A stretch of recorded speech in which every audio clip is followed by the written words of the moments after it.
Most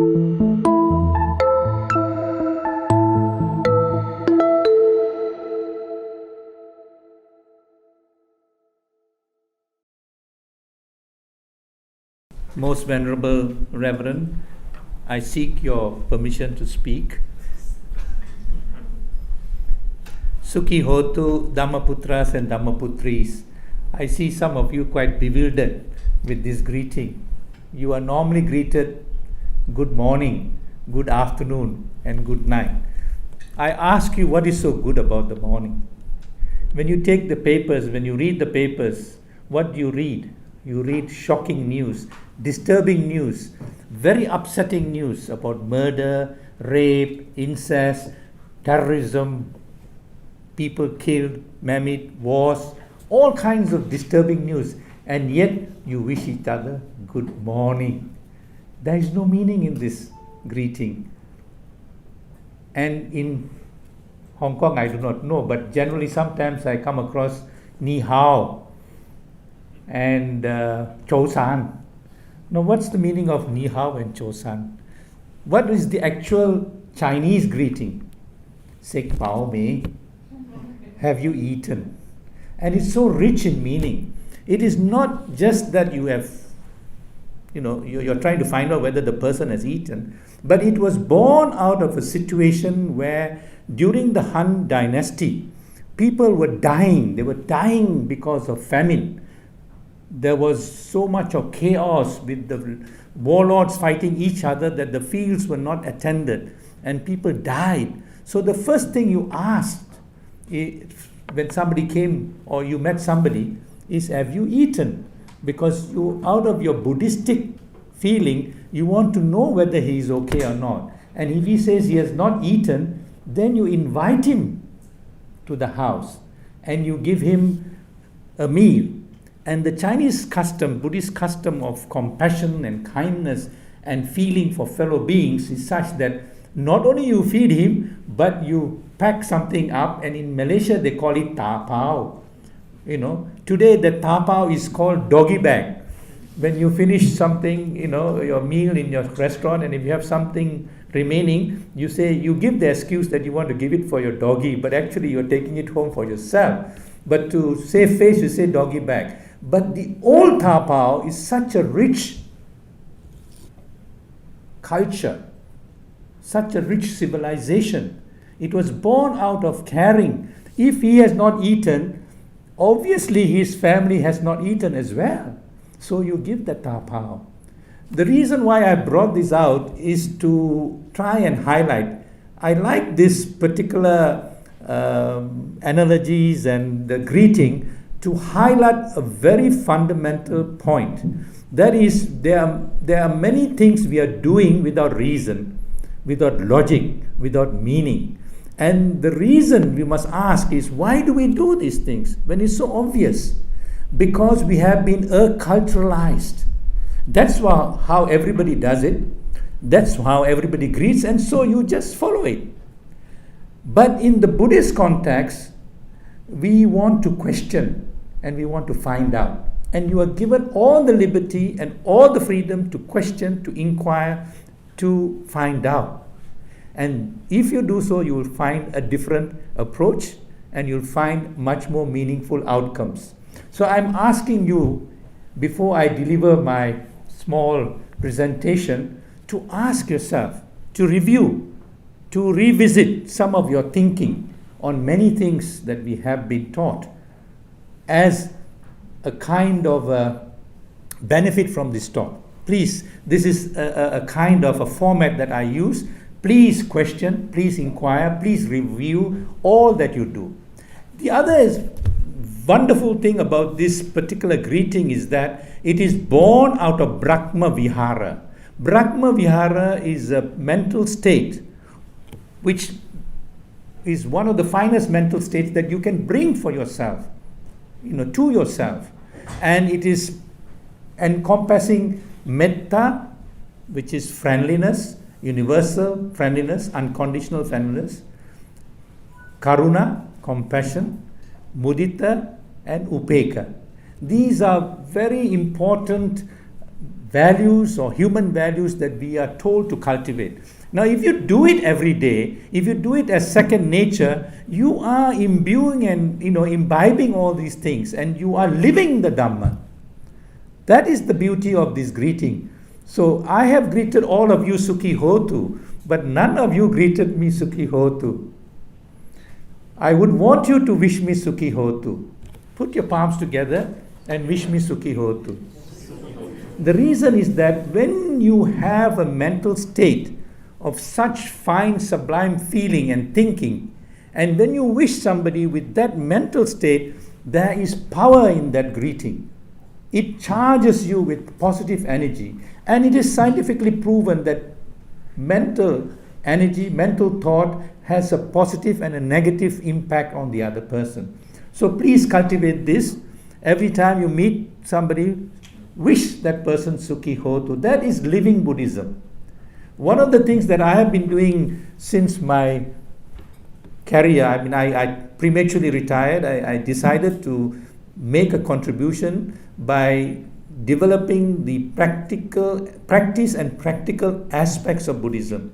Not so much the theoretical, not so much the sutras and the academic or the esoteric studies and become erudite in the Buddhist texts. Because I feel that this is something which is not going to impact the general public.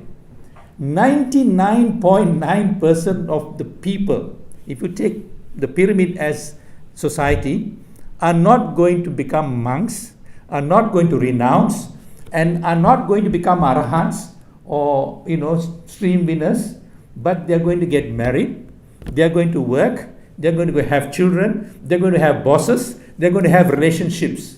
This is a fact of life. So unfortunately, historically, we are focusing on the very, very small area of what the Buddhist culture, Buddhist civilization, Buddhist teachings, and Buddhist history. So I would appeal to you to try and reorientate, to look into the practice and practical application of Buddhism, which is so relevant today, more so today in modern day life, with all the problems and issues of tension, of all kinds of anger and all kinds of stress and demands in living, just purely living. Just to live a life is so difficult today. It's so demanding and so complicated. Whereas you have a whole treasure of knowledge, of guidance, of experience, experiential learning that would provide you very valuable guidelines to live a meaningful, productive, and inspired life. This is something that we can have. And in the later on, as I go in the presentation, you'll find another paradox. And that paradox is, in terms of today's discussion, is now we all go through a system of education. And unfortunately, sad to say, that system of education has failed. It's a bold statement, but I believe it's a truthful statement. I say education system has failed because if you look at the rate of crime, at the rate of social ills, at the rate of an extent of all the problems that is happening in this world, it should not happen if you have had a successful education system. And I want to clarify, in case there's some splitting hairs later, let us say secular mass education, just to be on the safe side. Basically, that has been fundamentally flawed. It has been flawed.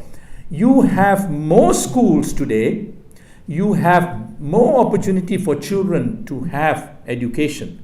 More children are going through school systems than just a generation before. There are better infrastructure facilities in these schools than a generation ago. And the schools are located nearer to the children than before. So you have more children educated, More people growing up with a full education, but yet you have all these problems of a rotten world, a rotten society. How come? If education is supposed to be making you a better human being, education is supposed to bring out the best in you. You are supposed to be able to think, able to follow certain rules, regulations, and ways of behavior, norms, culture, values, yet it's not happening. So surely there must be something wrong. Would you agree or not? Something is wrong. We must ask ourselves, what is it?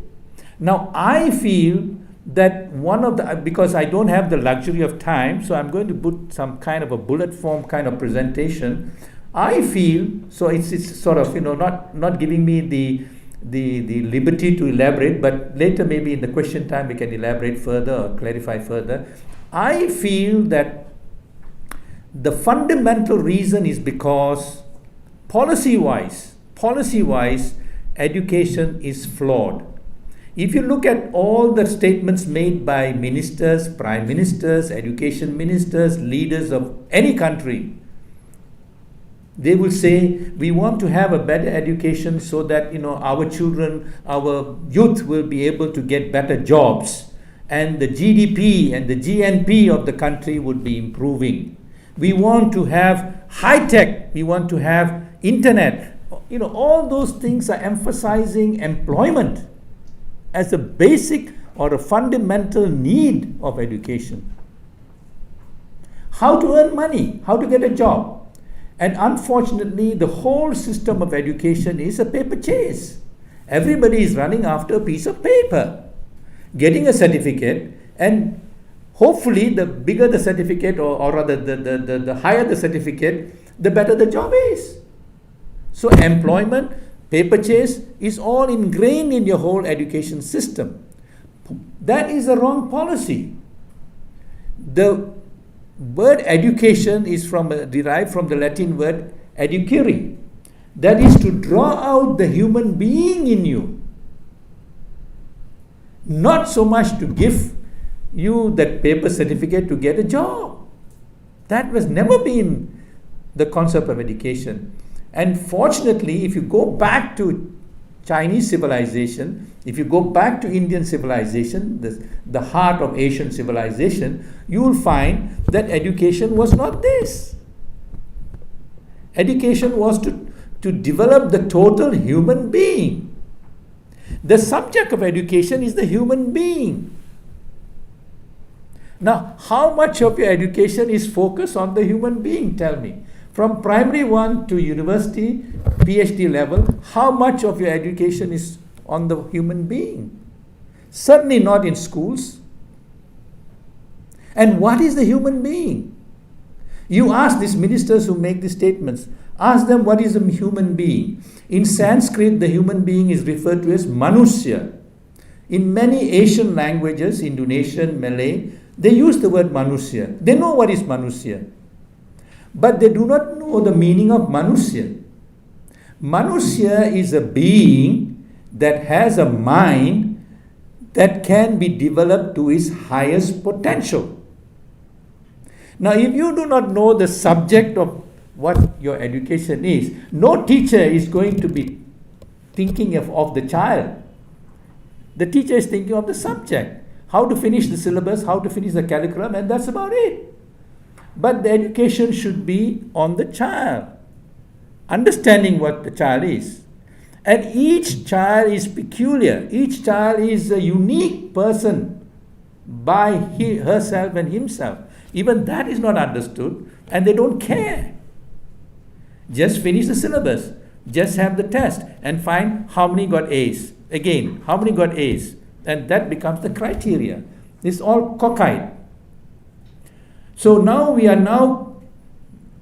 a few people have been questioning these things. It's only very recent. Few have questioned this because they found, in Germany, for example, Waldorf has talked about these things.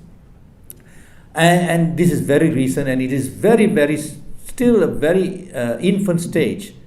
But what I'm referring to is it was known in India and it was known in China centuries ago. I'll go back and highlight these points. So we have to go backwards in a way and draw from this. The second thing about understanding the human being, if you recognize that the human being has got the mind, how much of your education system ever taught you about the mind? I have gone through right up to PhD and not one period have I been taught about the mind.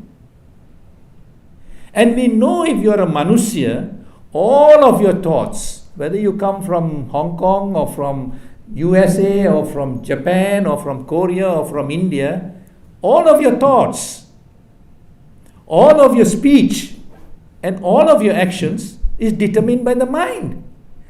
And yet, we have not taught children about the mind.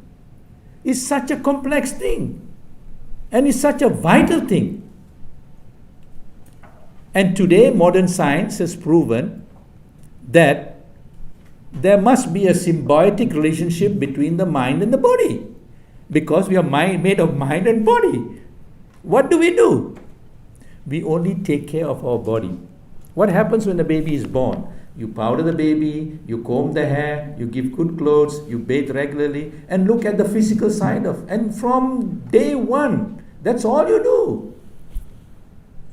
That's all you do. What about the mind? Nothing. So is it any wonder that you have these problems? You have not looked at the mind, and the mind is the forerunner.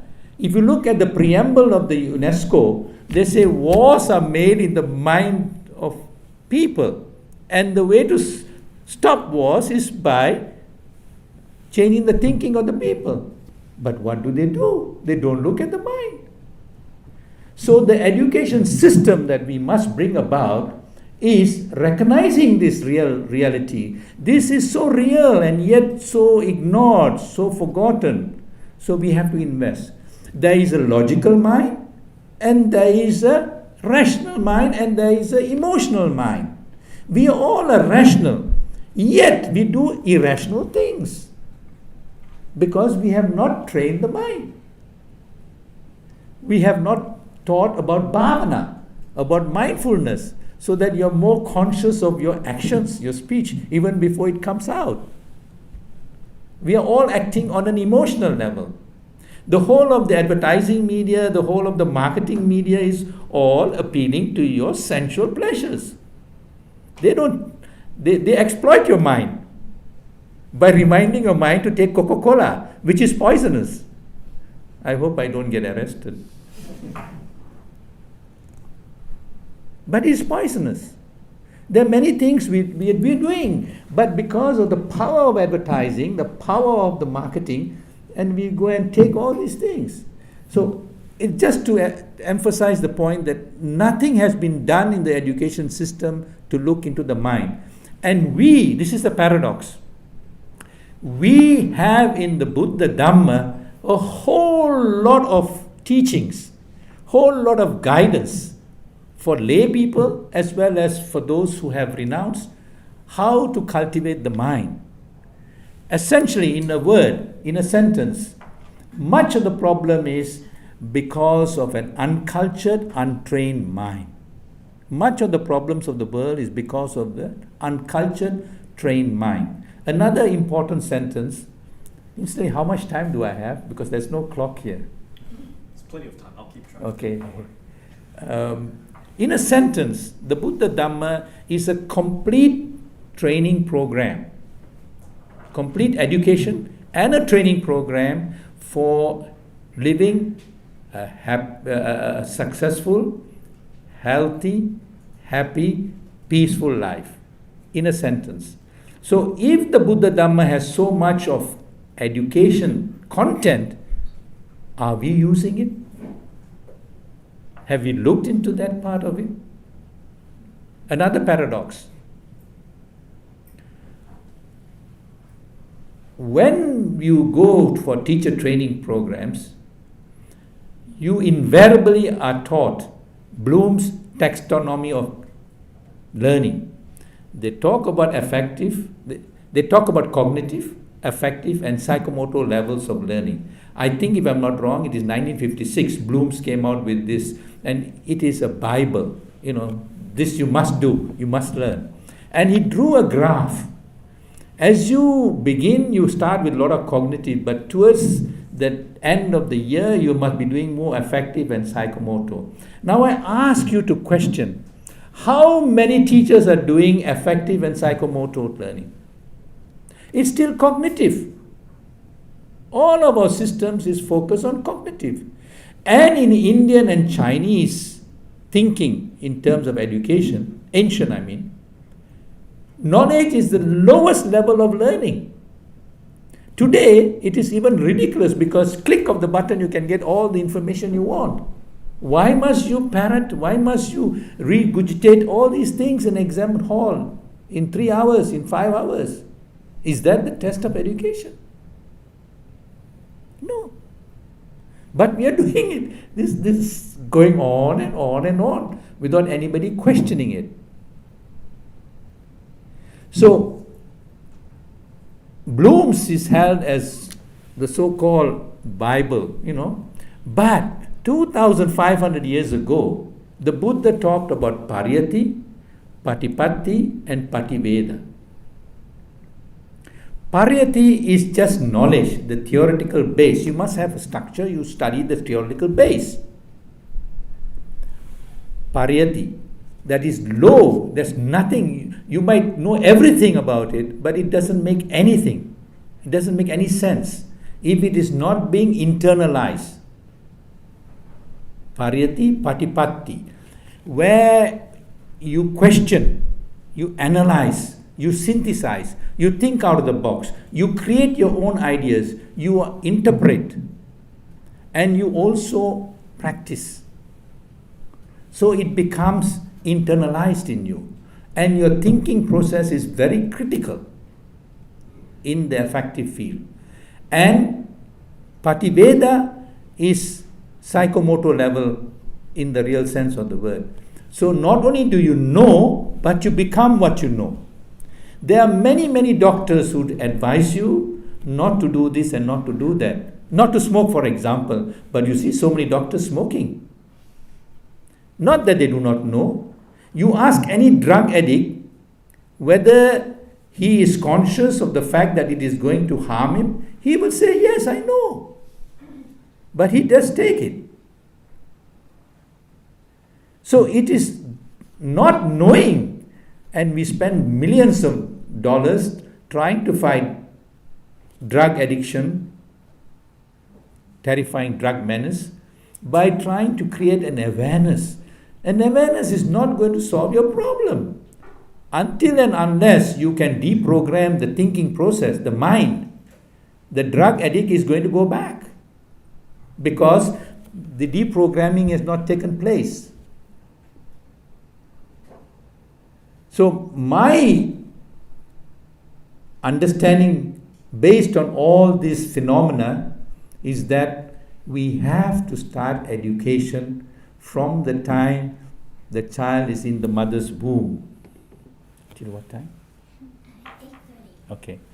From the time since the child is in the mother's womb. That is the beginning of your education. In Chinese, it's referred to as Tai Chiao. I don't know whether I'm pronouncing correctly. If you ask the younger generation, they won't know what is Tai Chiao, but it's only the older generation know quite a bit. From China, it went to Korea, almost similar sounding, and in Japan, it is called Tai Kiao. That is the development of the fetus, not only the physical development of the fetus, but also the psychological, the emotional, and the mental development of the fetus. Because the umbilical cord is linking the mother with the fetus. Whatever the mother feels is going to be affecting the child automatically. And the fetus is alive. The mind is alive in the fetus. The fetus, the mind is recording sounds. The mind is able to record, is hearing. So the Buddha talked about Gabba Parihara. When he went to China, it was referred to as Tai Chiao.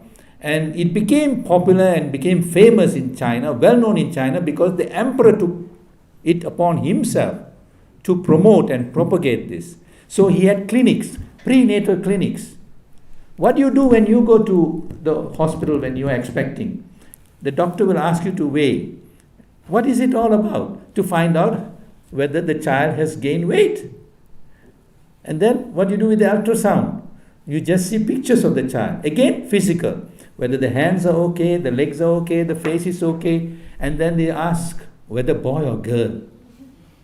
That's all you're interested in. Does it matter? But everybody wants to know whether it's boy or a girl. Does it matter? Your mind has been conditioned to this kind of thinking, and everybody is thinking this way. In fact, today it's better to have a girl than a boy. So I tell my audience, you go to the hospital and you see how many boys are there. It's only the daughters and the daughter-in-laws are there looking after the father-in-law or the mother-in-law, or the father and the mother. True or false? So it's better to have daughters. And my daughter is able to get anything she wants from me. And this is the teaching of the Buddha. When King Pasadani was distraught because message came to him while he was sitting in front of the Buddha that he has been blessed, the consort has been blessed with a baby girl.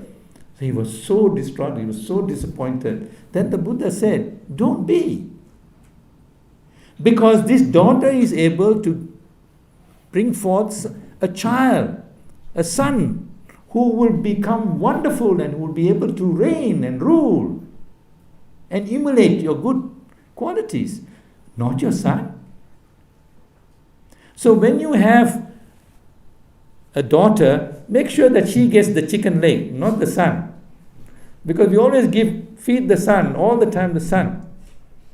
But we have to feed the daughter because she is going to bear children. She has to be strong from day one.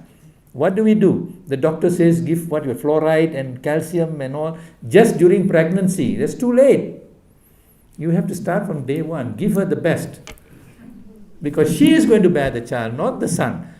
If you can produce me any son who is going to bear a child, then I will change my discourse or my contention. So these are real things that happen because of the way our mind has been conditioned, by the way the education system has been focusing on all these things, by the way the literature that we receive and we hear and we read have programmed our minds. So we have to reorientate all this thinking. And you, I hope, will be vanguards. I can only do so much, but each one of you, I feel, can make a difference by voicing this kind of alternative thinking or rethinking. They are not new, they are old, and they have been verified by modern science. That's the other advantage. Now let me proceed further. In terms of the mind is not being taught, and in terms of the policy, we have a wrong policy. In terms of pedagogy, which I talked about Bloom's, it's not being followed, whereas we know that there is such a thing. Now, I ask you, how do you learn ABC? A for? How were you taught ABC? A for? Apple. B for? Boy. See, boy. You're taught, even the girls are taught boy. Then C for? Cat. This is cognitive learning. Even if the person has not gone to school, if you ask a shopkeeper who is not down the street, he has not gone to school, and show a cat, he will say it's cat, or dog, he says dog. What's the point of learning cat, dog, apple, orange? Unfortunately, I didn't bring my book, but I teach children A for altar. A for altar. And I have a simulation in class after some time of having a puja. Children bringing flowers and having a puja. That means, and I ask them, what do you see? Then they tell what they see. And they are able to express themselves. I have interactive learning. I have experiential learning. I have simulation. I have role play. Then when they go home, they are encouraged. Some children might not respond in the class. The children who have got altars in the house are eager to put their hands up and say, teacher, that's an altar. Because they have an altar at home. They practice offerings in the home. And they're proud about it. Those who do not have, say, teacher, I do not know what an altar is. So those who don't have altars will encourage their parents to have an altar. Because you already taught them the meaning, the purpose of this altar in the whole lesson. And it is not one apple orange, that's it. No. But this is a continuous learning process, and it can go throughout the year. I can make the children draw their altars. And I hang up these paintings or drawings in the wall. They're so proud. Parents are so proud that they have done. So it is not just learning altar, but so many manifestations of the learning. Ramifications are all over the place. And it is holistic in that sense. And they feel they are alive to this lesson.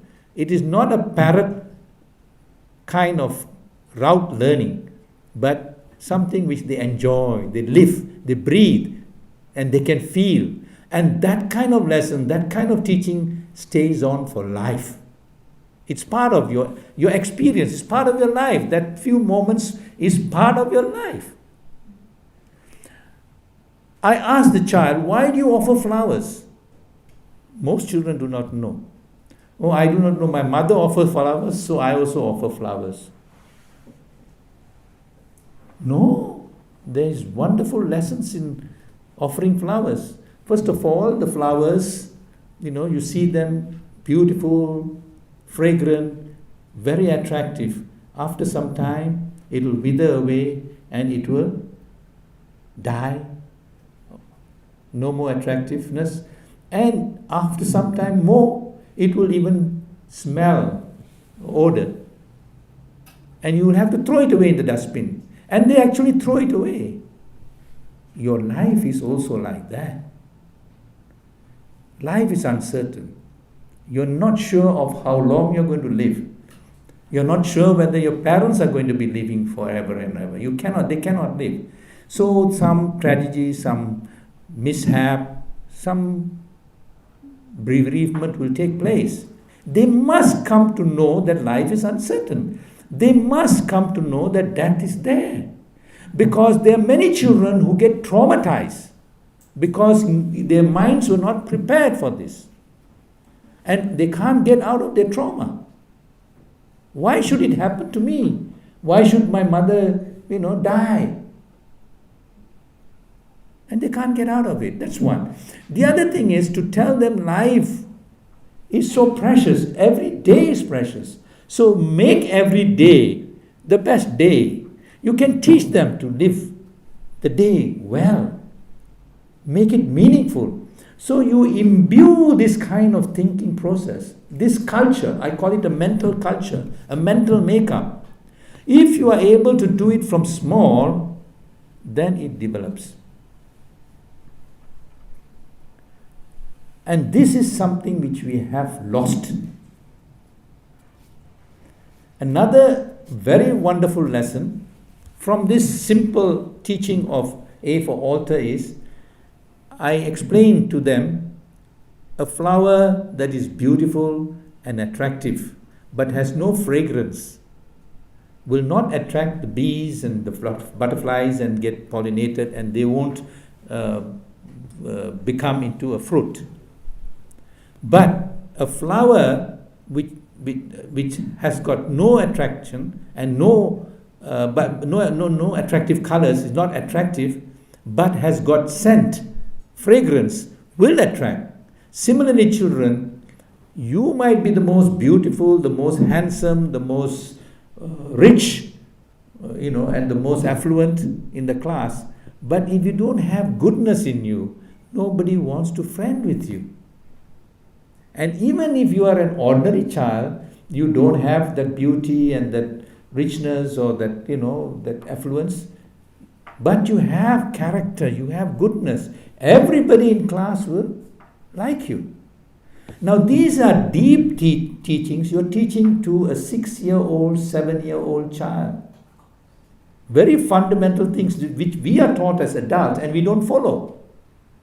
But if you implant this kind of teachings and reinforce by behavior and by action throughout the lessons, throughout the school, that becomes a norm in that child.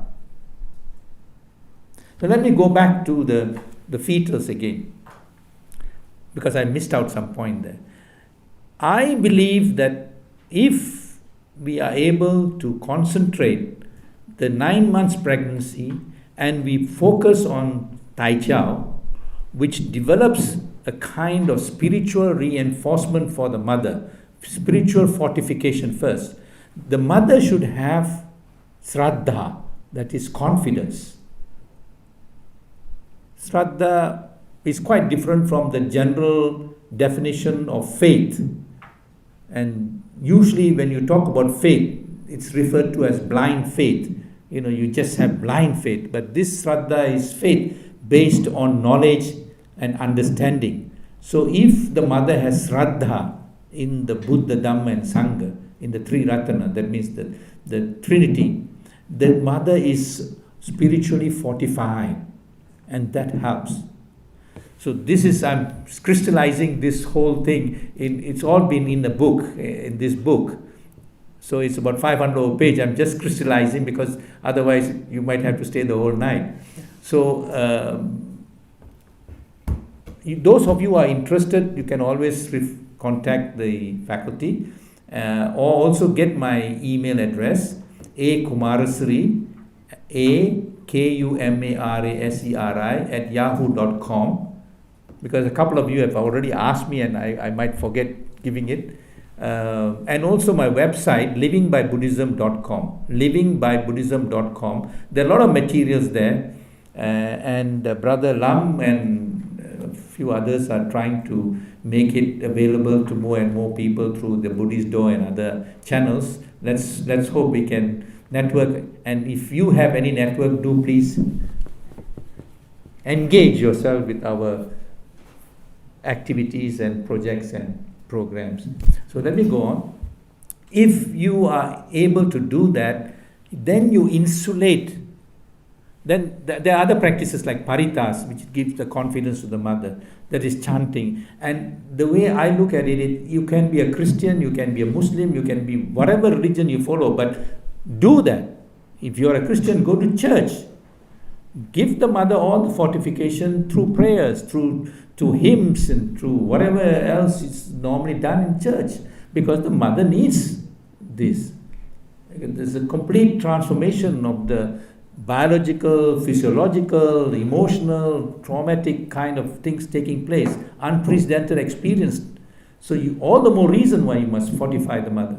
And the third aspect is bhavana, meditation, in terms of not just going to the jungle or retreat or something like that, but being mindful of what the pregnancy is all about, so that your mind is aware and you're not having the phobia in all of these things. So all these details are there, but just remember that it does not have to be only for Buddhists. Any religion, the effects will have. But it so happened that the Buddha had talked about it and gone to details about it, and then unfortunately over the years this has been lost. And now pregnancies are just, wives are giving birth, the husbands are not around, those kind of situations are taking place. So we have to change. And then we are asking, why is society so bad? If basically you have made it bad by these oversights or indifferences that has taken place. So we go to the root and you'll find that these are the roots of all the problems. Now if we now proceed to we have finished pedagogy. Pedagogy is basic teaching methods and techniques. There are there are pedagogical skills that are not being used in the education system. We have to change this. There is some development in America and in England and in Germany to bring in more interactive learning, to bring in some creative learning. And one of the things that impresses me from a young age, was the fact that Prince Siddhartha, even as a child who became the Buddha, he questioned. One of the unique things of Siddhartha, the story of Siddhartha, is that he questioned, he inquired, why, how come, why not, how was it this way, could it not have been another way? And because he questioned, he was able to find a different answer. Otherwise, he would have been in the same hole, or he would have followed the same path. So we have to encourage questioning. We must encourage questioning in the home. When a child comes to you and asks why this, why that, don't say go and ask mama, go and ask papa. Mama says go and ask papa, papa says go and ask mama. Spend some time. Because after some time, when the child won't ask questions because it's waste of time. And sometimes a child might ask what you conceive or what you deem to be a stupid question. It might be stupid to your mature mentality or mature mind, but to the child is thinking. He's better than a child who is learning by parent. And some of this thinking, the stupid questions, might turn out to be true later on. What they're teaching in school is a mango is sour, and you put a tick or a cross on that question, and you're teaching the children mango is sour. What if this child has never eaten a sour mango but only eaten the sweetest mangoes you can ever think of? How is the child going to answer? Mango is sweet. And you punish the child because he is thinking differently. So when a child is born, the child is innately curious. Because the child is learning every 24 hours of the day. This is hot, this is cold, this is nice, this is comfortable. And the sounds the child makes, the crying the child makes, is language. A hunger cry is different from a painful cry. Are we teaching all these things? A wet nappy cry is different from a hunger cry. So even the crying of the child is communication. And the child is learning every time. It is we, the adults, who kill this curiosity at an early age. We ask them not to ask these questions, and teachers punish children. So we literally kill the curiosity. Every human being is innately curious. And as I said, the ideal of Siddhartha, inquiring, questioning, because every effort was made to make him a Chakravati Raja, a king of kings. But he didn't want to be because his mind didn't allow him. Another thing about pedagogy is today is selling like hotcakes. Hotcakes in the world, in the internet, if you just click on, you'll see Zig Ziglar, Anthony Robbins, Stephen Covey, Deepak Chopra, all these people, they're talking about manifestation, talking about visualization. But this is ancient.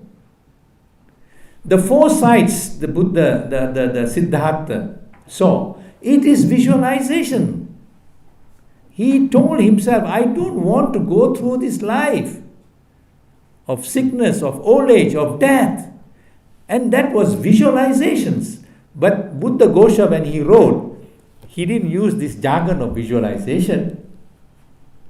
But that is the essence of the four sides. Not that he saw the sick man and the old beggar and the dead corpse for the first time in his life. No. For that you have to read this book, okay? This is Siddhartha, Prince of Peace, where I have tried to rationalize some of the things that happen and also draw out, because I've touched on a very important area that we have not been looking into. This is also part of education, which is selling like hotcakes today, and they're talking about life skills and life coaches. It's big business today. They pay few thousands of dollars to go and listen to Anthony Robbins, and he's just a small spot in some stadium or something like that. But that's not what we need to follow. There are so many things. The life of Siddhartha itself is a lesson, a model, a role model, a formula, a guide for success. He was able to attain Buddhahood, which is really supreme. Not easy. Nowhere, nobody else has so far, our lifetime, has ever reached that. If he had followed certain methods and reached Buddhahood, attained Buddhahood, surely if you want to be an entrepreneur, you want to be a lecturer, you want to be a doctor, you want to be a lawyer, you want to be an engineer, which is mundane, surely it is guaranteed that you will succeed if you follow this formula. And what are these formulas that he used? If you listen to all these gurus, modern life gurus, life coaches, they will tell you have goals. They will tell you have, be resolute. Okay? They tell you you must put in a lot of effort and so on, few things. But here, they copied all this jargon, visualization and manifestation, how to manifest, without giving credit to the life of the Buddha or Siddhartha. They don't give. Because if they say it was from there, then they can't sell their product. They say they went into difficulties and their life was so difficult, they couldn't have anything to eat and all those things. And suddenly, they got all these ideas, and then now they're selling to everybody else. They have not used two things as far as I know. Okay, they talk about goal setting, but here in Siddhartha and in the teachings of the Buddha, he talks about aspiration. Even if before you can think of a goal, you must have an aspiration. So far, the Europeans and the Americans have not copied this. So anybody of you who wants to do this life coaching, talk about aspiration. It's something that is not being sold yet. The other thing is they're talking about resoluteness. So in Pali, it is called patthana. They talk about resolute, effort. It is called adhisthana. It's all there. This is how he was able to succeed. They talk about effort. Then again, you have viraya in the Buddha's, in Siddhartha's success story. I have highlighted these things. Then a thing that again has not been sold is called vinaya. That is discipline. So far, the Europeans have not, all these gurus, life gurus, have not used vinaya as such, which means discipline. You have to have discipline. And they have not used kanti. Kanti is patience. But it will come.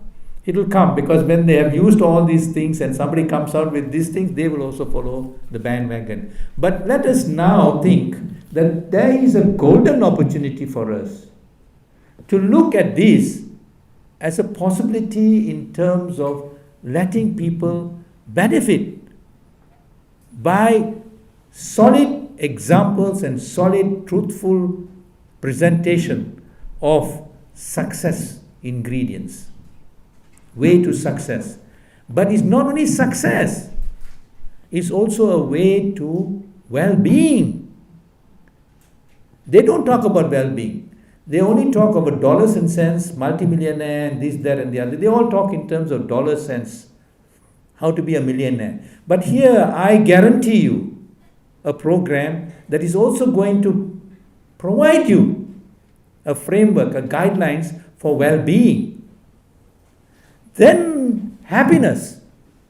You asked me the question about making money and being happy, and that seems to be incongruous the way business is being done. Most people are very well to do, very successful in business, but they're not happy. I think the way Trump talks, you can see in his face a lot of anger. I don't know why he does it. Sometimes I feel that he wants to lose. There's no need to show anger. He can still communicate the same things he wants. Of course, not against women. I wouldn't allow that. But something tells me that he wants to lose because he wanted publicity and he's got it. He's not interested in winning. So anyway, that little bit digression. But we can produce those kind of models if we follow this from start one. Right now we don't have entrepreneurs who are happy just like that. They can be generous, but still they're not happy.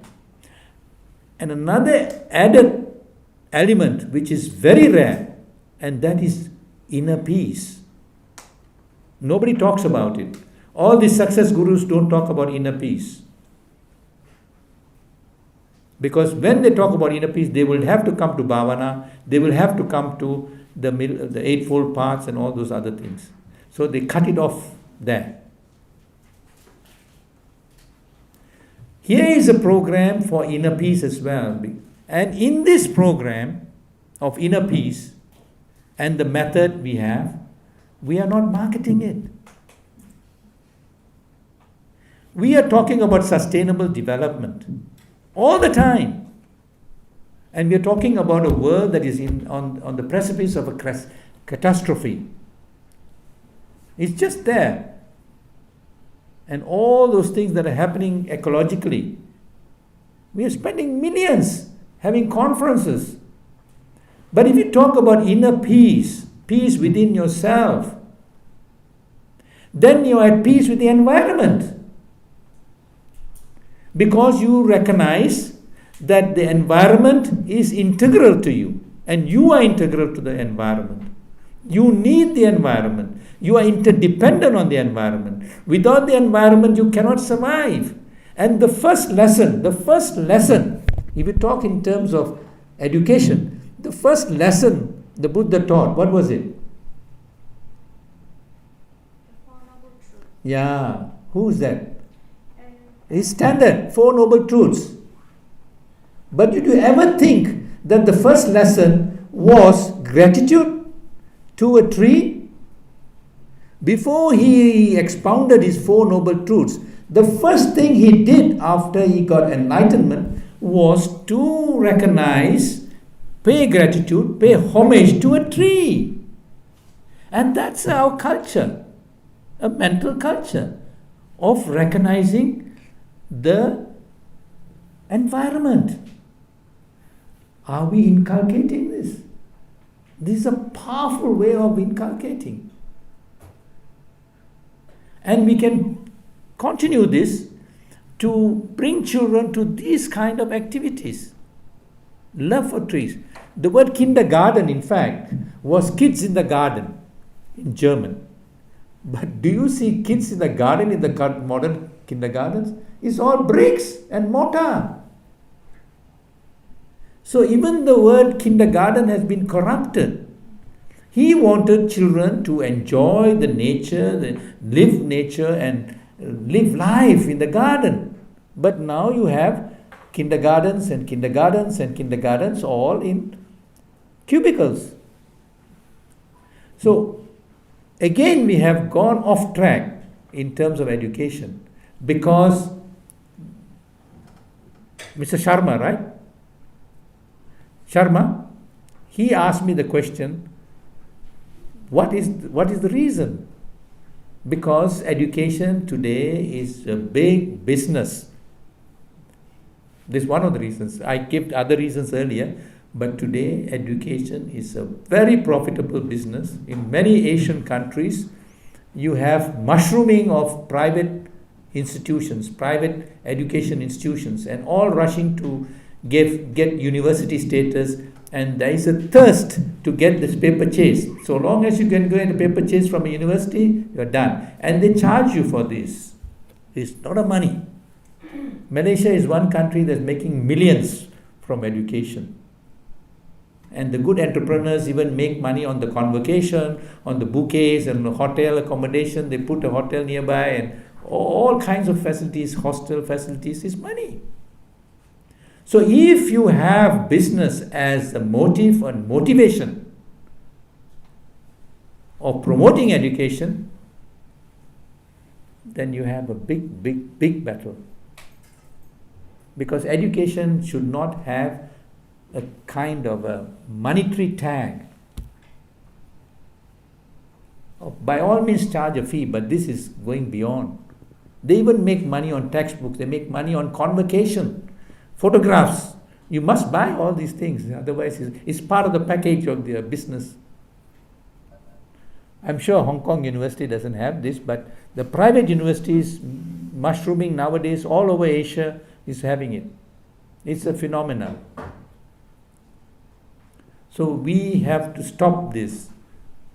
This is something we can show by articulating. Unfortunately, I don't see many people articulating these things. I hope you, in your own way, can spread this word. Now, in terms of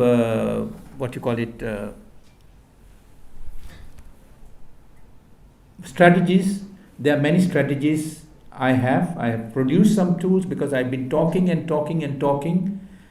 it doesn't seem to proceed or progress and make a dent. So I decided, as an example, I produced a book on alphabets, then I produced a book on words, and then I sort of gradually developed into other books where I try and bring in moral, ethical and spiritual values. At the same time, I try and introduce a love for English and a proficiency for English by the kind of writings and the dialogue that I bring into the stories. Now, you can't tell children, don't do this and don't do that as a means of teaching ethics. That's what's happening. They get A's for morals and ethics, but there is no absorption, there's no understanding, and there's no internalization at all. The only way I feel left is to try and develop some kind of emotive reading so that the child is engrossed in the language as well as in the emotions of the story and is able to empathize. So the language used, the description, the drama, the kind of story that goes will live in the child. So these are I want to share with you because I am on a mission to do capacity building right now. And capacity building, the way I think is, it does not have to be in me. Each of you, I am not a writer, I am not a teacher to start with, but if I can do this, surely if you are inclined to be teaching or to do some kind of research, surely you can use your time valuably to produce this and even do better. That is my thinking. I'm sure that you are more talented in some areas. It can be song, it can be dance, it can be writing, it can be drawings, whatever. But give it exposure, give it a shot, give it your best shot. And if each of you can come up with something, then we will have a pool of resources, because the fundamental difficulty to translate what I'm talking into reality is because we don't have the tools, the educational tools. Because you can talk conceptually, but in the classroom you need to run a class. You need to have periods, you need to have some kind of syllabus and curriculum and all those things. So unless you bring the materials, I have done so much, but I feel that so much more can be done. So my appeal to you is to try and get as many people, yourself included, to get onto this bandwagon. Because this is an opportunity, and I promise you this, that you will feel much better in life, that you have made a positive contribution, and you feel strength and you feel great inspiration and a great feeling of being somebody who has contributed to the general welfare. This is our teaching, this is our culture. When you talk about Buddha Dhamma, what are we talking about? We are talking about what we can do for the better of society, out of compassion. This is living Buddhism. I've written a lot about living Buddhism. If there's no point talking about it if we can't translate into something, and collectively will make a big difference. So this is an example of how an elephant looked after the blind mother. So I talked about mother care in the very heavy 500-page book, but how do you teach the child long before that in a story form about holistic pregnancy and so the drama, this is a one-page story, but I developed it to bring in the drama at the same time the lessons, and how elephants can live in a herd mentality, but we intelligent human beings cannot live as a group. So the child will question and ask, why? What's wrong? Elephants, when an elephant baby is born, it's not belonging only to the parents, it's a herd's responsibility. The whole herd looks after. This is not in the story, but we bring in this kind of teachings. And as they learn the drama, and I make it in the dialogue form with illustrations, instead these are my drawings. I'm not the best of the drawings, but because it costs a lot of money, so I have to do it myself. They ask for an arm and a leg nowadays for each illustration, and they're about 40, 50, so I can't afford. But those of who can draw can make a contribution by your drawing and make it a collective effort.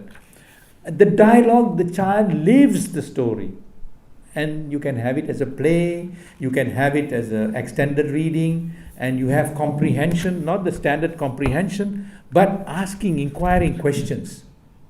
Produce questions which make the child think, not right, yes, no, and all those kind of things. Then this is a historical one. Again, I sort of embellished it with lots of things. This is about the father's love. The other one is the mother's love. This is about the other one was on gratitude and mother's love. This is on father's love. How a father loves a child. You can't just say only mothers love children, the father loves a child. And this is a historical movie. And the Buddha said that you will only know your father's love when you become a father. And true enough, that's happened to Ajatasattu. It is a nickname of his. He realized his father's love after or just as he became a father. So we develop that and make the child feel that father and mother are the gods in your house. Again, reinforce the teaching of the Buddha that if you are looking for any gods or if you're looking for Brahma Vihara, it is at the feet of your parents. And we have a culture we have lost of worshipping parents every night before we go to bed. Today, if you ask a child to worship the parent, they feel awkward. They feel it is very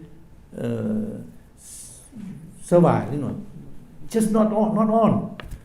But if you train the child, if you culture the child, I talked about a culturalization. If you culturalize the child from small, it becomes natural.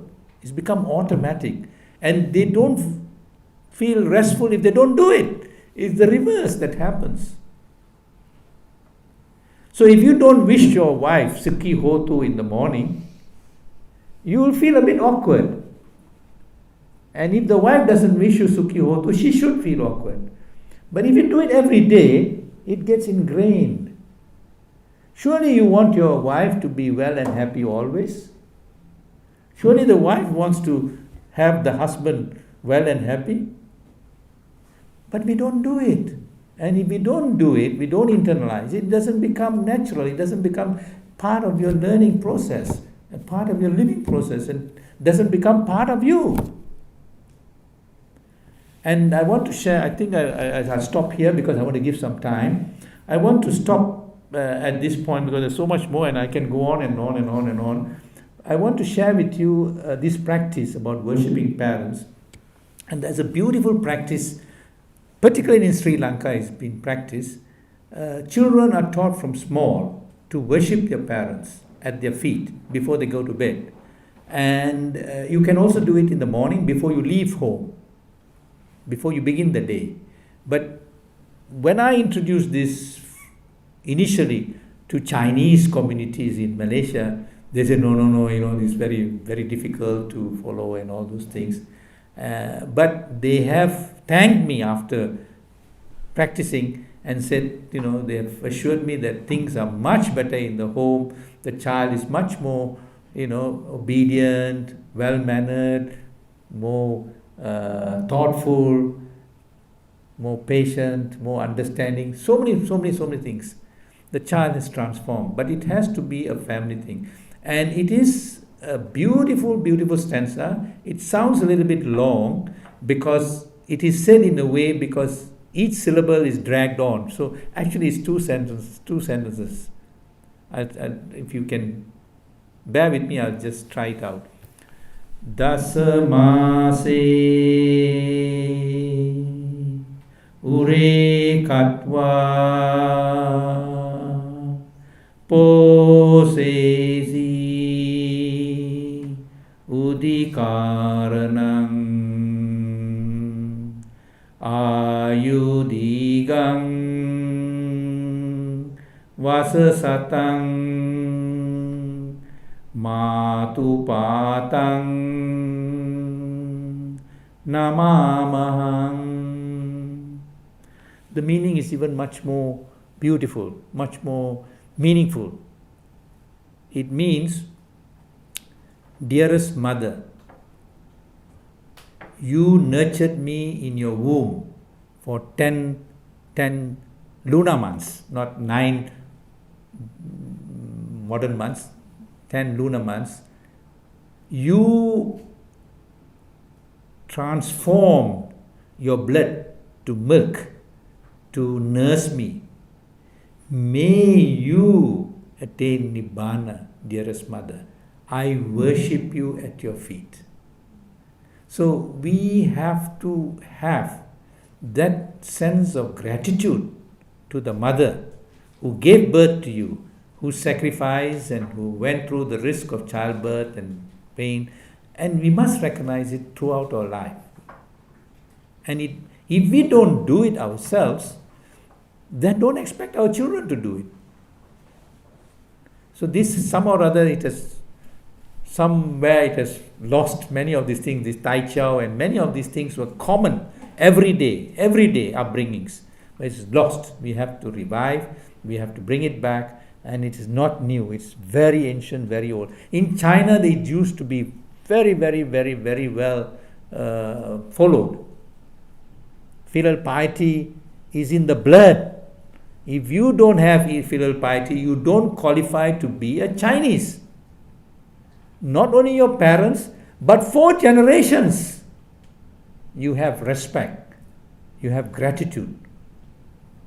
And if you belong to a clan, you have respect for your clan. You have attachment for your clan. So that is ingrained in Chinese culture. But today, I can't say for sure that it is there. And that was the strength of Chinese family, and that was the strength of Chinese civilization. The family institution, the marriage institution, and the whole of society. So these are fundamental teachings which we don't have in the system of education, and therefore we are asking trouble ourselves. We are to blame. The other stanza is again, don't forget the father. Udikaro alingitva tumpitva piyaputtakang rajamadjang supatittang pitupatang namamahang. Dearest father, you sacrificed so much to bring me up. as far as I was concerned, you placed me as a king. As far as you are concerned, I am king. I am always equated like king. That's how you treated me. That's how you regarded me. May you attain Nibbana, dearest Father. I worship you at your feet.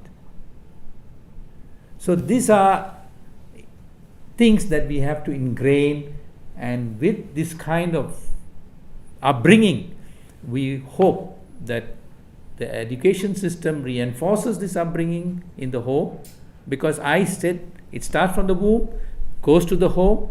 Today, home education, for want of a better word, I call it home education, is non-existent. The TV and the maid or Filipino maid has taken over, and what do you expect? Okay? Children don't have time with the parents sometimes. And there are so many children who commit suicide, not because they're hungry, because they don't have time. The parents don't have time for them. All the suicide notes, you find these problems. So we will be addressing fundamental problems, and we will be able to bring a change for the better in society, particularly in the current high pressure, demanding, ever complex, what you call way of life that we are going through. SUKHI HOTHU. I have a question for you. Because I also an educator and I practice Buddhism for more than 3 years already. Good. And I try to engage and also like use the Buddhist values in my classroom as well for students and research students too. The thing is, it's quite difficult as many people think these are religions and they have some attitudes against religions. Not only that, but also like other people who follows different religions as well. And I think why you mentioned about Buddhism only and why not others values from other religions, because I have learned there's many similarities between Buddhism and Christianity. So how can we overcome these difficulties, and how can we spread the values to other people and persuade not only the children but also the students and lecturers and teachers to really apply the basic core value of ethical in the society? Thank you. Very good question. Very, very good question. Now, I don't have the luxury of time, but I'll promise you one thing. I'll give you an article. I don't know whether Buddhist or even the university will publish it, hopefully. But that will answer your question. There is no such thing as Buddhism. My answer to you is there's no such thing as Buddhism. The word Buddhism is an anglicized term. They saw the Buddha and they put the ism. Like you said, communism, consumerism, or whatever isms. Because the word Buddha is not a proper name. It is an appellation. It is for one who has attained enlightenment. But because of convenience, the English coinage of Buddha and ism came into being. The Buddha didn't teach Buddhism. He taught the Dhamma. The Dhamma is the reality, the truth, that which is the truth. That is supported. Dhamma is supported. And that is the reality of the world, that is the reality of life. As I said, whether you come from Timbuktu or whether you come from America or England or Japan or China or Hong Kong, the reality of life is real to all beings. So he taught a Dhamma which is what he unraveled. It is not even his, he unraveled, he discovered, which is what it is in terms of reality of life. These are realities of life. You cannot deny these things. So we are at fault by continuing to use the word Buddhism and not going to the term Buddha Dhamma. Dhamma is the real word. Dhamma should be what we do. And I addressed you as Dhammaputris and Dhammaputras. You're not Buddhist. You are those who follow the Dhamma. And I address ladies first, Dhamma Putris first, and Dhamma Putras, because that's how it is. Ladies first in Buddhism. In our language, there's so many things which is so much rich and meaningful, but has not been used. It's a paradox, and not been appreciated and not been highlighted. In our culture, we don't refer to the man first. We don't say my father and mother has gone to America, or my father and mother are not at home. We say Mata Pitu. My mother and father are not at home. That is the culture. And many of the Asian languages, the mother comes first. Because we are all born of woman. None of us are born of men. So women must always come first. Here is the answer to the gender issue. As I go on, there's so many areas that we have lost out, we are not using. The whole world is looking at gender because the media has played gender on a feminist line. There are men boxers, therefore women also must take up boxing. There are men sumo wrestlers, therefore women must also take up sumo. That is a feminist thing. Our culture is place the woman higher than the man. Make them treat the women higher, no equal. There's no equal. That is how it should be. And in the old days, women used to take care of the whole of the...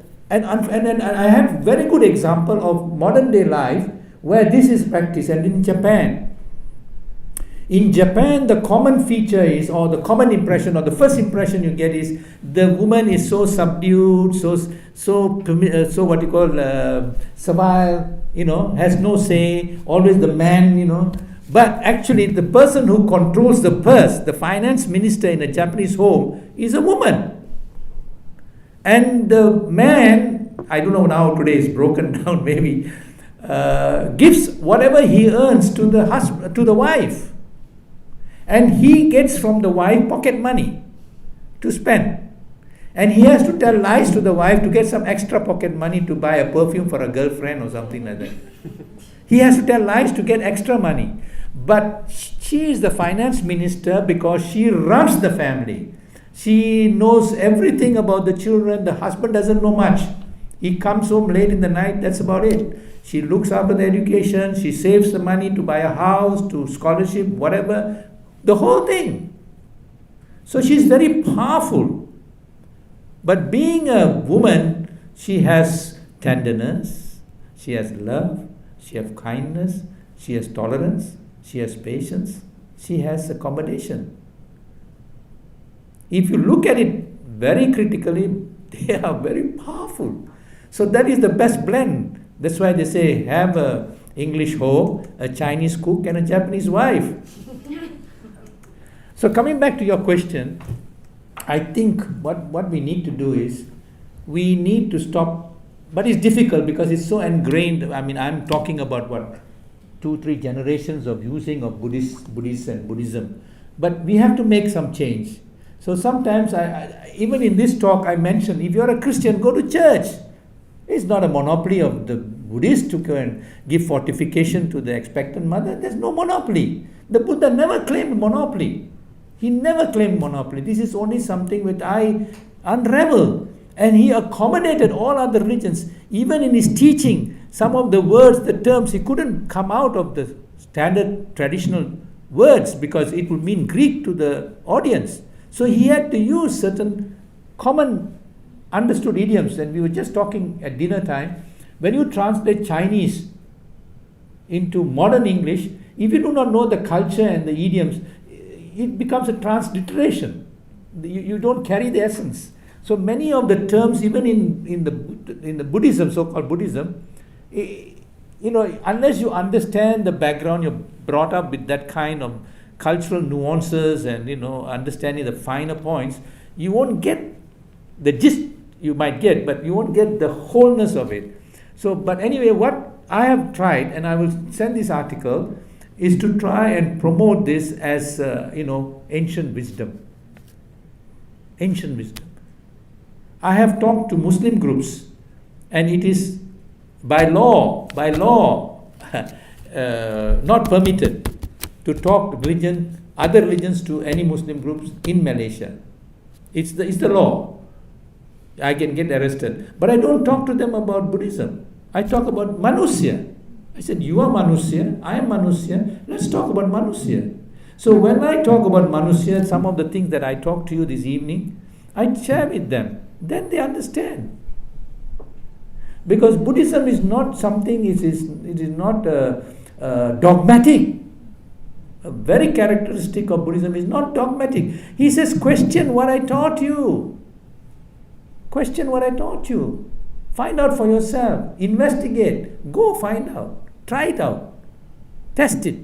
Like a goldsmith who will test whether it is genuine gold or not. So you have the freedom. So even if somebody asks you why only Buddhists, no, it's not. It's never been. By all means, carry on. I think I'd like to add to the lady's question. What you're trying to do seems to be, in part, a shift of discourse, right? And a gradual displacement of the conceptual language that we use typically in society and in education. So you very consciously use words that have been drawn from traditional visions of spirituality or culture, and you hope to gently reshape public discourse about basic things like, for example, you don't use the word Buddhist, you use the word Dhammaputri, Dhammaputra. That's very important, but at the same time, I have a feeling that one of the lady's questions was that if you want to bring, for lack of a better word, Buddhist values into a highly secular society, it's actually those secular societies, for example, Hong Kong and elsewhere, where they compartmentalize religions even more consciously, even more sharply. So, for example, there are some schools, for example, that would be very sensitive to any sort of, for example, I've heard of some stories where we have some mindfulness teachers, right, who very consciously do not use even a hint of Buddhist discourse, so in order so that they can teach those practical teachings in whatever school that they might be teaching in. So you run up against not just societal discourse, but also the very practical concerns of institutional. How do you have any answers to that? Well, I agree with you that we have to make it in such a way that it does not appear to be labeled. We tend to label it as something which is Buddhist or non-Buddhist. I would pursue the cause of not labeling and calling it, Dhamma just like that. And in terms of using of even terms, Pali, Sanskrit terms, I would like to minimize. Now, you mentioned about mindfulness.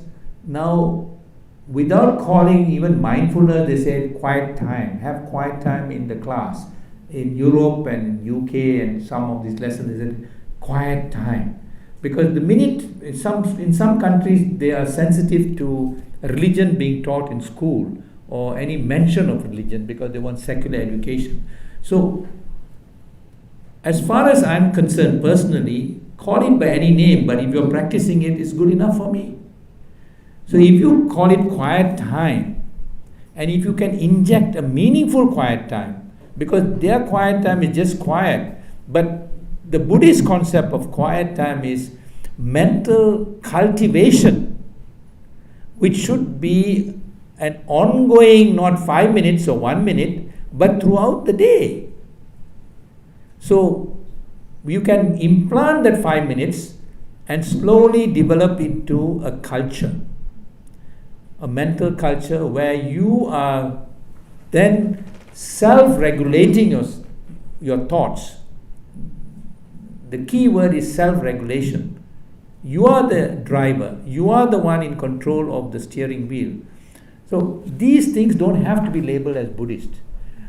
So I get your point, and I think it's going to be more successful if you have a blend non-Buddhist. But because you invited me from the Buddhist society, so I have gone to town with some of the Buddhist things.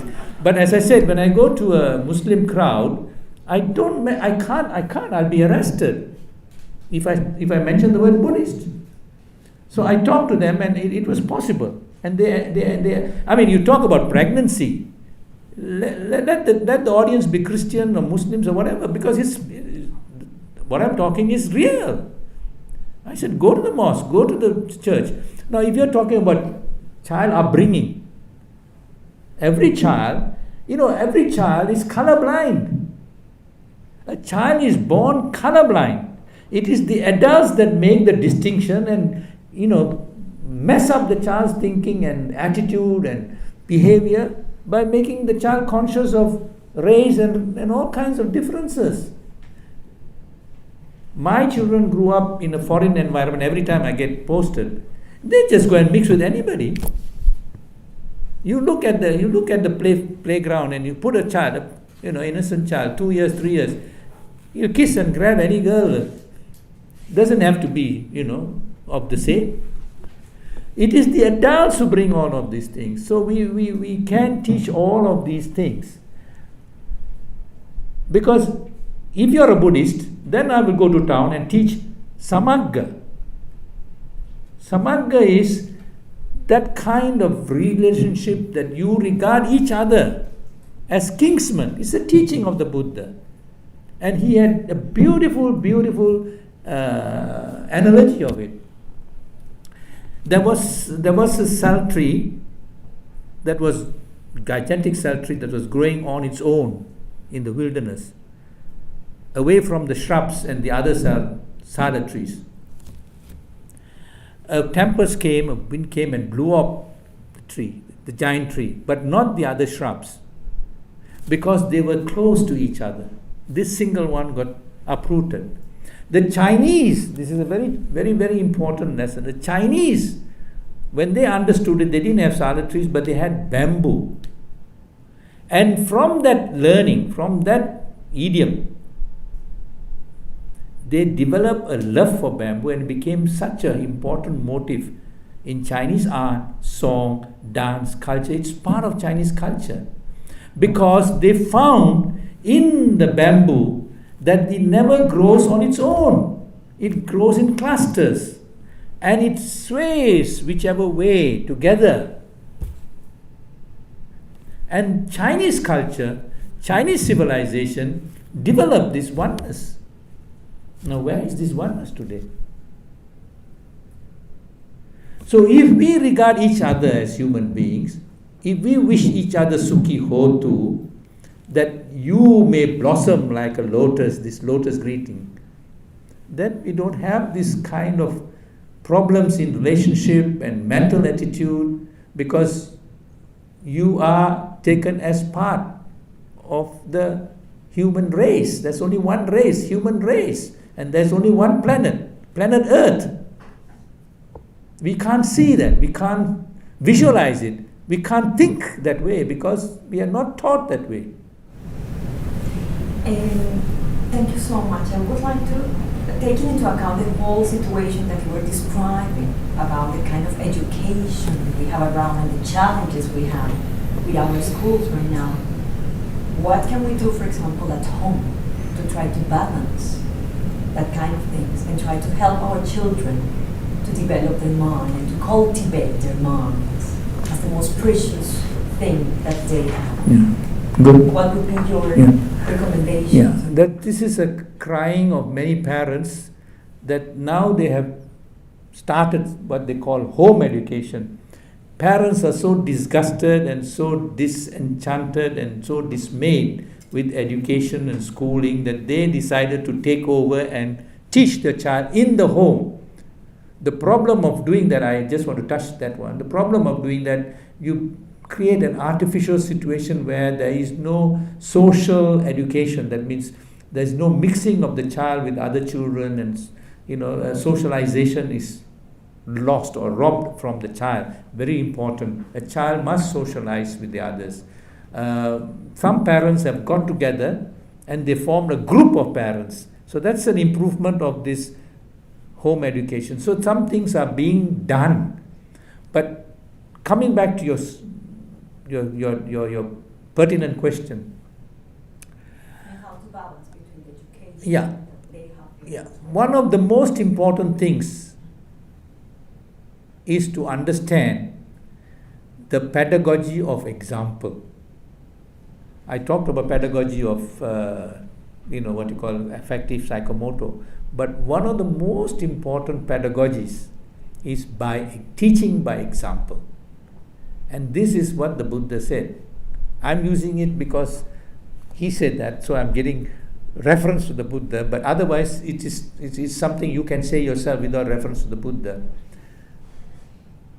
The most powerful way, he said, I teach what I preach. I practice what I preach, and I preach what I practice. There's no two ways, no compromise. So as a parent, one of the best ways you can teach is by example.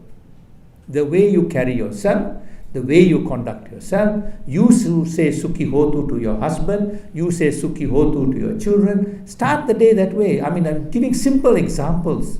But if you don't practice this, the child is not going to get that feeling. Now, you must be patient, you must be kind, you must be affectionate.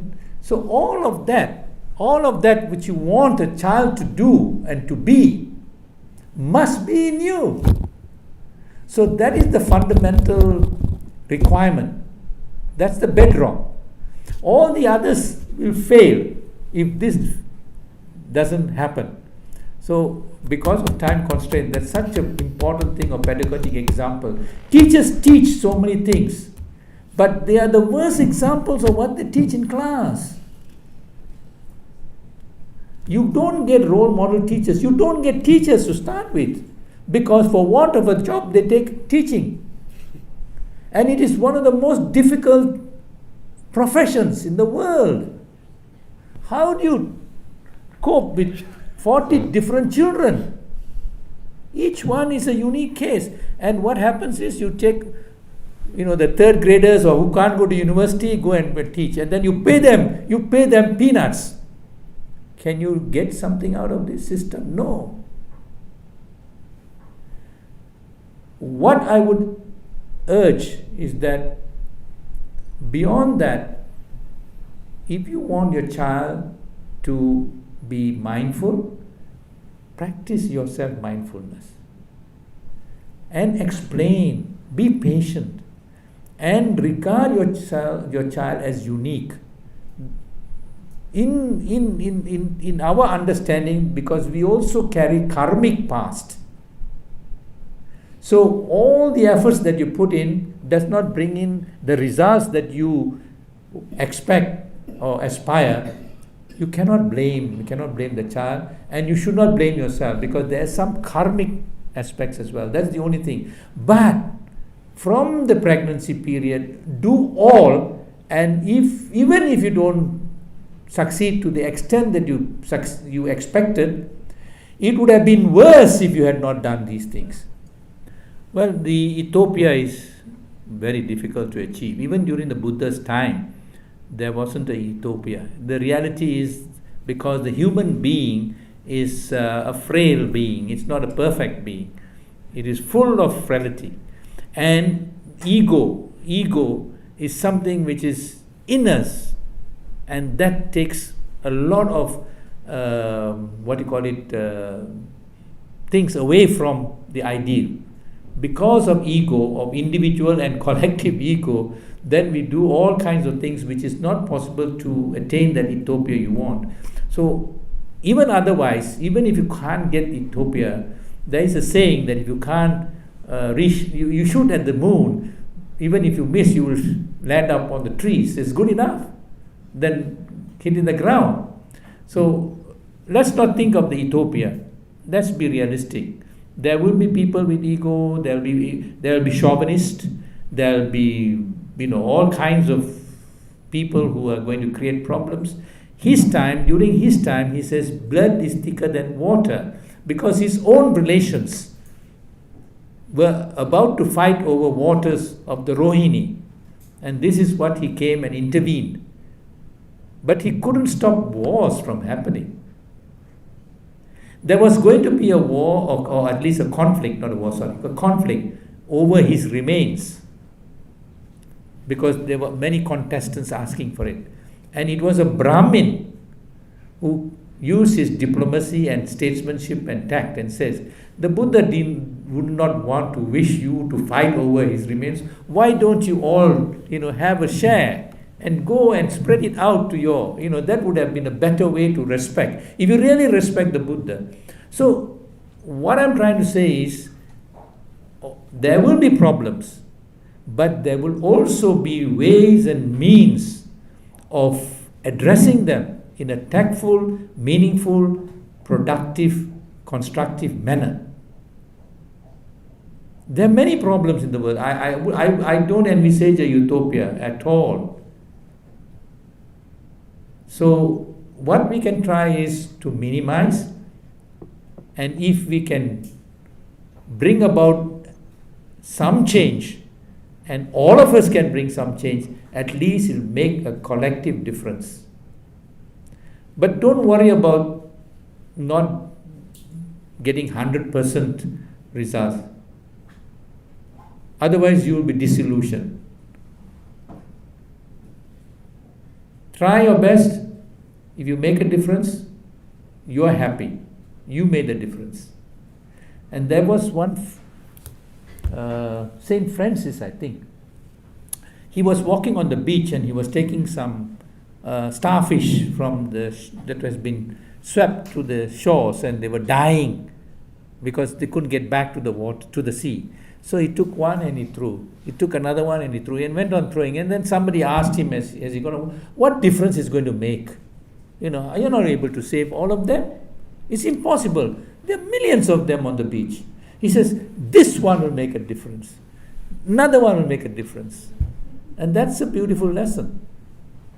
We might not be able to change everybody, but if we can make a difference, that's good enough for you.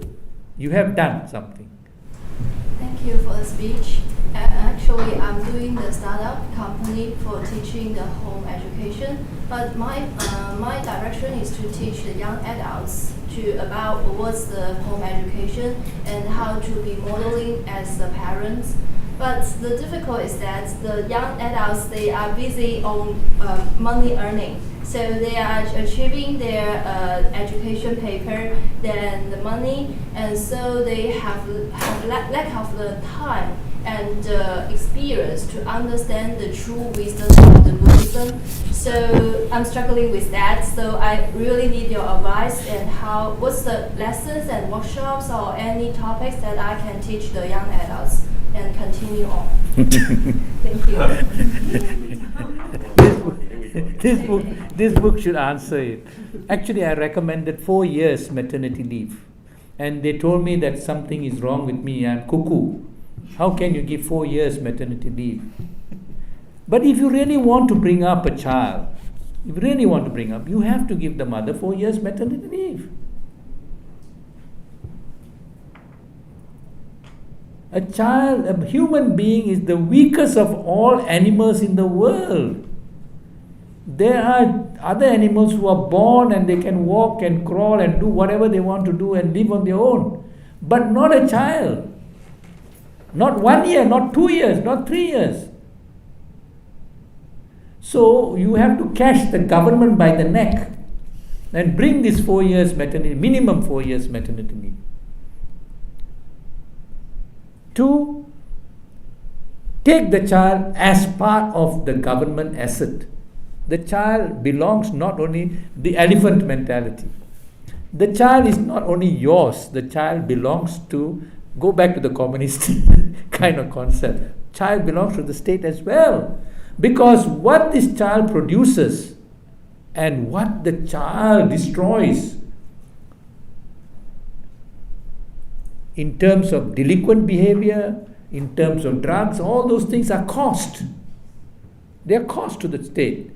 So invest in the child's first 5 to 6 years. Support this child. Give such a financial situation where only the husband has to work. But today all the leaders are saying women go and work and work and work and work until they collapse. If you ask your husband to stay at home and you go to work, see how long he lasts. So these are government policies, these are things that we have created ourselves. The only way to change is to change all of this. A child needs attention, a child needs love, a child needs complete devotion. And you are bringing up a child in a very artificial, unrealistic way. That's not possible. It's unrealistic. So you are creating the problem yourself. So I don't know, this problem is so common today that parents have no time and both parents are working. So you just cannot solve this problem with this situation. And they say you must work. But what is the biggest investment? The money that you earn every month, every year? Or when this child grows up to be much more successful person, the type of person that you're going to, be so proud of, that investment, like an insurance policy, is going to pay you more than that double income for so many years. Because even if you have double income, you have to pay tax and you have to wear nice clothes, you have to run to the bus, you have to run to the train, you have to run this. Your cost of earning that extra mother's income or wife's income is not that big in real terms. In mathematical terms, it's not that big. If you look at the cost. So psych your parents to say, give up the job, try and stay at home. Sacrifice at least 5 to 6 years. First 5 to 6 years are vital because that is when the mind works the fastest. After that, it's a plateau. And if you can inculcate from pregnancy to first 5 years to 6 years, scientifically it's proven this is where the mind is going to be, either what they call it corrupt or well programmed, then at least you have a good foundation for a well-programmed mind to take off. So ask them to invest. This is an investment. And what joy, what pleasure, what pleasure can you get from your salary then to have a child who is successful? What do you want? This is your investment. If you take your job as your investment, if you take your child as an investment, this is a better investment in time. And whatever money you're not getting is a good investment. This is the way I encourage them. Not that I'm against women working, but I think fundamentally this is what it is all about. And give them that kind of support and give them that kind of recognition that they deserve. Not only in kind, but in society, in the home.